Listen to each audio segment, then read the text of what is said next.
Peggy 12.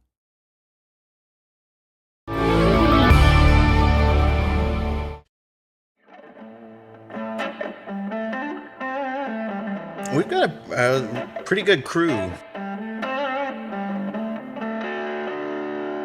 My dad was a big Stevie Ray Vaughan and Jimi Hendrix fan. So I remember growing up watching a lot of videos and listening to a lot of recordings of that, and so I always wanted to play.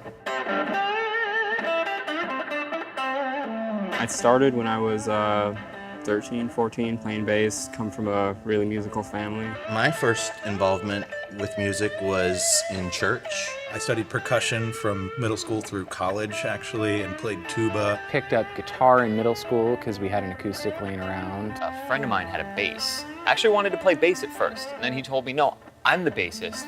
You can't play bass. So I figured, all right, I'll pick up the thing that looks the most like the bass, and that happened to be the guitar. Never had any lessons, kind of, was total power chord guy.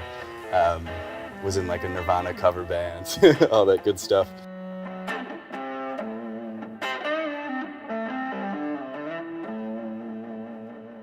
Note Tracker transcribes all the music that all the guitars and basses are doing in a given song, and also creates a progression that will take someone from the first time they've ever played guitar, get them through the song and having fun, and eventually get them playing the entire song note to note as it was recorded. The way we note track a song is we just load in an MP3.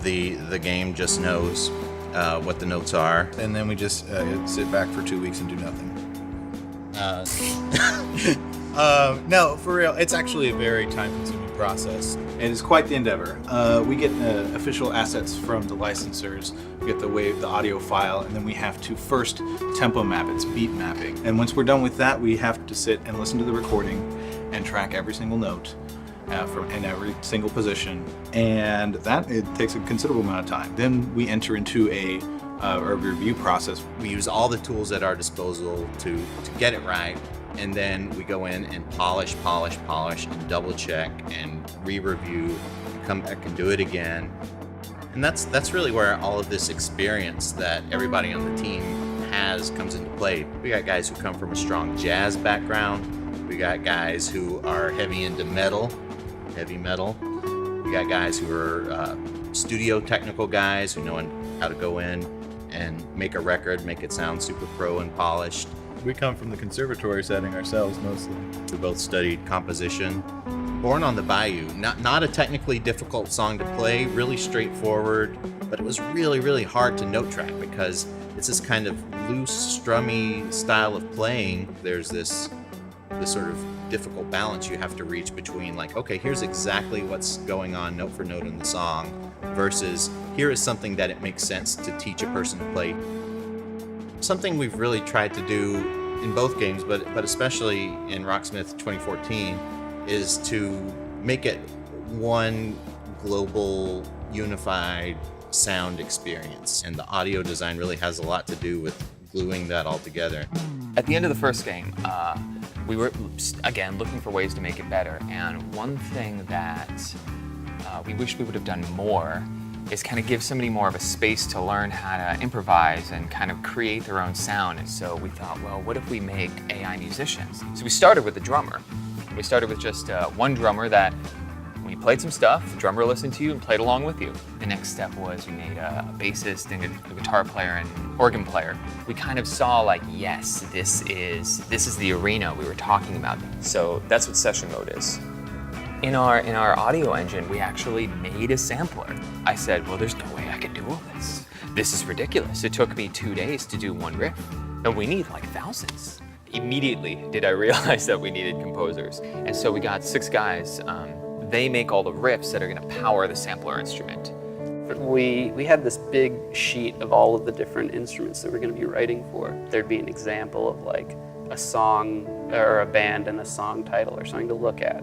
And then when we'd actually get to those, he'd send us a few more songs. Yeah. Or we'd totally not listen to them and just do our own thing. It's interesting to not have the kind of standard writing process that you would think would work. Kind of like the tested, tried and true things don't work all the time, so there's a lot of experimentation at the beginning.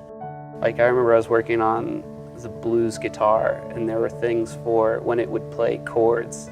to make it really sound sort of realistic, it needed to be kind of slopped up. So all of the chords that I ended up writing, I ended up zooming way in and like moving each note up and down so you could really hear if it was an upstroke or a downstroke, and delaying the different strings so you could hear each string hit. Coming from like a general album mixing or like song mixing perspective, you have one guitar, it's playing at one velocity, you have one bass, you have one drum kit, maybe you have a keyboard, but they're not moving targets, they're not going anywhere. So you can confidently say, yeah, I'm gonna filter this thing here and here, give some room to the bass here. You can sculpt this thing and it's not getting away from you. It's like a painting. Session mode, It's a painting it's while like you're on acid. Mixing session mode was the coolest mixing project I've ever done in my life. Okay, all of a sudden we have all these instruments that need to work sonically with one another because you can pick any combination. It needs to match what you're doing. And as you get more intense, the volumes need to come up. And that was just quite a beast of a task, but like I said, was just so much fun.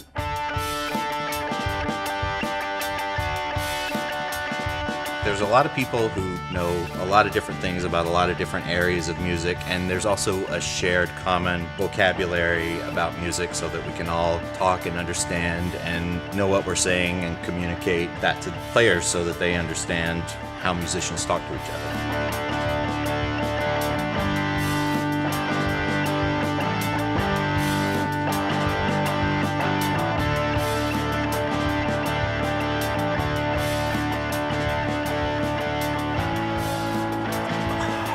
What is this?